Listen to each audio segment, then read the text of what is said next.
যে রাধে সে চুলো বাঁধে, এই কথাটা না আমার সাথে আমার মনে হয় সত্যি অনেক বেশি যায়। কেমন আছেন সবাই? আই হোপ সবাই ভালোই আছেন। এই ভিডিওটা ছিল একটা ব্যস্ততম দিন, কঠিন একটা ব্যস্ততম দিন। ঠিক তার আগের দিন রাত থেকেই আমি সমস্ত প্রস্তুতি নেওয়া শুরু করেছি। এখানে দেখতে পাচ্ছেন অনেক রান্না বান্না চলবে। বেসিক্যালি আমার মামা এসেছে মাত্র এক সপ্তাহের জন্য বাংলাদেশে। আর বাংলাদেশে মামা যখনই এসেছে আমি তখন থেকে এত পরিমাণ ব্যস্ত হয়ে পড়েছি আলহামদুলিল্লাহ। তারপরও আমি একটু সময় বের করে আজকে বাসায় অনেক রান্না বান্না করছি, মামার জন্য নিয়ে যাব। এখানে প্রায় সকালবেলা উঠে আমি আর রশিদা আপা মিলে সবকিছু রেডি করছিলাম। আজকে আমার বাসায় অনেক রান্না হবে, প্রায় 20 জন মানুষের রান্না হবে। ইভেন এর সাথে মাথার মধ্যে চলছিল যে আমাকে বিকেলে গিয়ে 2টা শোরুমের ভিডিওর কাজ করতে হবে।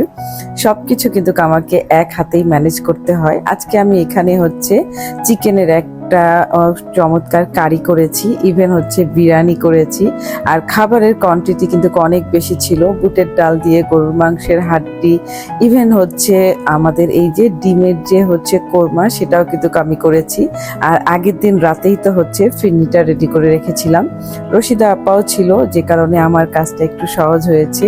আর রান্নার ফাঁকে ফাঁকে না আমার এটা সেটা খেতে খুবই ভালো লাগে। এটা ছিল টক মিষ্টি, একটা হচ্ছে আমের জুস, যেখানে আমি আমার মন মতো করে সবকিছু দিয়ে এটাকে বানিয়েছি। ঠান্ডা ঠান্ডা এরকম টক মিষ্টি জিনিস খেতে কিন্তু খুবই ভালো লাগে, শরীরটা অনেক ফ্রেশ মনে হয়। এরই মধ্যে আমার রান্না বান্না মোটামুটি অর্ধেকের পথে, আর কিছুক্ষণের মধ্যে রান্না কমপ্লিট হবে।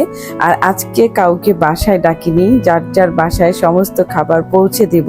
কারণ গেস্টদেরকে বাসায় ডাকলে সেখানেও কিন্তু অনেক সময় দিতে হয়, বিকেল পর্যন্ত গেস্টদেরকে বাসায় রাখতে হয়, চা নাস্তা করাতে হয়। যেহেতু আমার হাতে একদমই সময় নেই, আমার এই রান্না বান্না শেষ করে আবার কাজে যেতে হবে, তাই ঠিক করেছি রান্না করে যার যার বাসায় সমস্ত খাবার পৌঁছে দেব।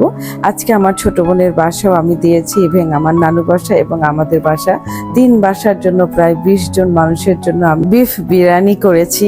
আর এরই মধ্যে কিন্তু হচ্ছে প্রায় 2টা বেজে গেছে, আমার রান্নার বান্নার সম্পূর্ণ কমপ্লিট। আমি শাওয়ার নিয়ে রেডি হয়ে নিচ্ছিলাম, বাকি কাজগুলো রশিদা আপা করে নেবে। এই তো আমি হচ্ছে বেরিয়ে পড়লাম খাবার নিয়ে। প্রথমে আমি আমার বোনের বাসায় গিয়ে খাবারটাকে পৌঁছে দিয়ে এরপরে আমি আমার নানু বাসায় গিয়ে খাবারটাকে আর কি পৌঁছে দিই, যাতে করে তারা সময় মতো খেতে পারে। আর সন্ধ্যার দিকে চলে আসলাম আমার ওয়ালটনের প্রায় 2টা শোরুমের কাজে। এ হচ্ছে আমার সারাদিনের কঠিনতম একটা ব্যস্ত দিন।